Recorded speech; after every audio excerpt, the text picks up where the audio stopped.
नमस्कार साथियों।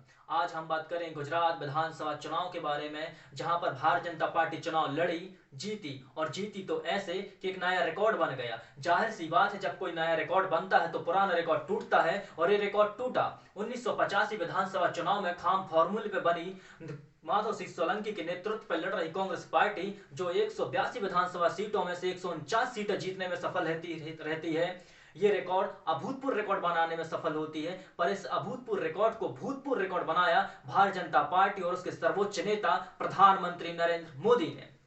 अब यूं बात करें कि 2017 के चुनाव और 2022 के चुनाव के मुताबिक किस पार्टी को कितनी वोटें मिलती हैं, इस पर भी चर्चा करेंगे। पर उससे पहले अभी के चुनाव परिणाम बता दें कि भारतीय जनता पार्टी 182 विधानसभा सीटों में से 156 सीटें जीतने में सफल रहती है, कांग्रेस पार्टी 17 सीटें और आम आदमी पार्टी महज 5 सीटों जीतने में और अन्य के खाते में 4 सीटें जाती हैं। मराठा छत्र शरद पवार की पार्टी एनसीपी पार्टी का जो पिछली बार खाता खुला था, इस बार वो खाता ही बंद होता है और एनसीपी जीरो पे सिमट जाती है। अब हम बात करें कि 2017 के चुनाव के मुताबिक और 2022 में किस पार्टी को कितनी सीटों का फायदा हुआ, घाटा हुआ, तो हम बात करते हैं भारतीय जनता पार्टी की। भारतीय जनता पार्टी अपने खाते में 57 सीटें जोड़ने में सफल होती है, कांग्रेस की झोली से 61 सीटें छिटक जाती हैं और आम आदमी पार्टी के खाते में सिर्फ आना ही आना था। और आना ही आना इसलिए क्योंकि आम आदमी पार्टी पहली दफा गुजरात विधानसभा का चुनाव लड़ रही थी, उसके खाते में 5 सीटें आती हैं और अन्य के खाते में 4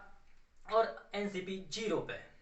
विधानसभा चुनाव में सबसे अमीर प्रत्याशी के बारे में, सबसे रईस प्रत्याशी के बारे में, सबसे रईस प्रत्याशी सबसे अमीर प्रत्याशी की बात करें तो रवेन जडेजा की पत्नी रिवाबा जडेजा सबसे अमीर प्रत्याशी थी गुजरात विधानसभा चुनाव में। इतनी अमीर कि 2021-22 के हलफनामे में ये 18 करोड़ से ज्यादा की संपत्ति दर्ज होती है और ये चुनाव लड़ रही थी जामनगर की उत्तर सीट से। ये सीट हाई प्रोफाइल सीट थी, चर्चित सीट थी और चर्चित इसलिए सीट थी कि प्रत्याशी चर्चित था और प्रत्याशी चर्चित के साथ साथ जीत की चर्चा इसलिए कि जीत का अंतर भी 50,000 वोटों से अधिक से चुनाव जीतती है, इसलिए भी चर्चा का विषय रहा।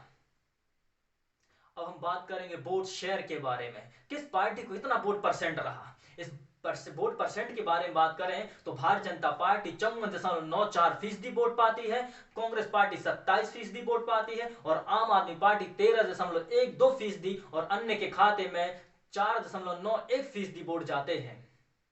गुजरात विधानसभा चुनाव में सबसे चर्चित प्रत्याशी और इन चर्चित प्रत्याशियों के कारण सबसे चर्चित सीटों के बारे में, तो पहली सीट की हम बात करें जो एक बार माननीय विधायक रह चुके युवा दलित नेता जिग्नेश मेवाड़ी पहली बार माननीय विधायक निर्दलीय बने, दूसरी बार कांग्रेस के बैनर तले माननीय विधायक बने। ये चर्चित सीटें थी और एक और चर्चित सीट और चर्चित प्रत्याशी युवा पाटीदार नेता जो अब भाजपाई नेता है हार्दिक पटेल, ये भी चुनाव जीतने में सफल होते हैं। एक और चर्चित तो high profile seat Bharatiya Janata party के वरिष्ठ नेता, जो अब ये वीडियो शूट हो रहा है तब सुनने को आ रहा है कि भारतीय जनता पार्टी के गुजरात के अगले मुख्यमंत्री भी होंगे, भूपेंद्र पटेल।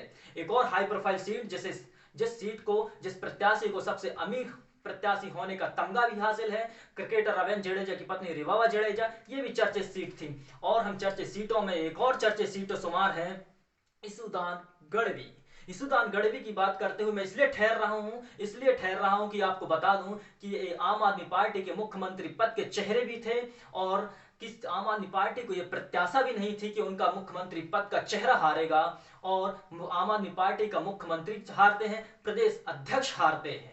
अप्रत्याशित जीत की जगह अप्रत्याशित हार आती है आम आदमी पार्टी के मुख्यमंत्री चेहरे में। बात करेंगे गुजरात विधानसभा चुनाव में सबसे कम वोटों के अंतर से जीत और हार का तय हुआ जहां पर, तो हम बात करें सबसे पहले सापर की, जहां से भारतीय जनता पार्टी चुनाव जीतती है 577 वोटों से। अब हम बात करें और इसमें बात करेंगे सोमनाथ की, वही सोमनाथ जहां से लाल कृष्ण आडवाणी रथ यात्रा निकालते हैं, जिसके सिरमोड़ भी होते हैं या संयोजक और प्रबंधक भी होते हैं नरेंद्र मोदी। वहां से कांग्रेस पार्टी 922 वोटों से चुनाव जीतती है। सिद्धनपुर, चश्मा और भी ऐसी सीटें हैं जहां से कम वोटों के अंतर से जीत और हार तय हुई और अगले वीडियो में हम चर्चा करेंगे। आपको मैं बता दूं, अगले वीडियो हम चर्चा करेंगे हिमाचल प्रदेश के चुनाव के बारे में, किस पार्टी को कितना वोट शेयर रहा। सीटों की खबर तो लगभग सबको है और हम बात करेंगे जहां पर कांग्रेस पार्टी सरकार बना रही है वहां पर मुख्यमंत्री का चेहरा अनाउंस करने में समय क्यों लग रहा है।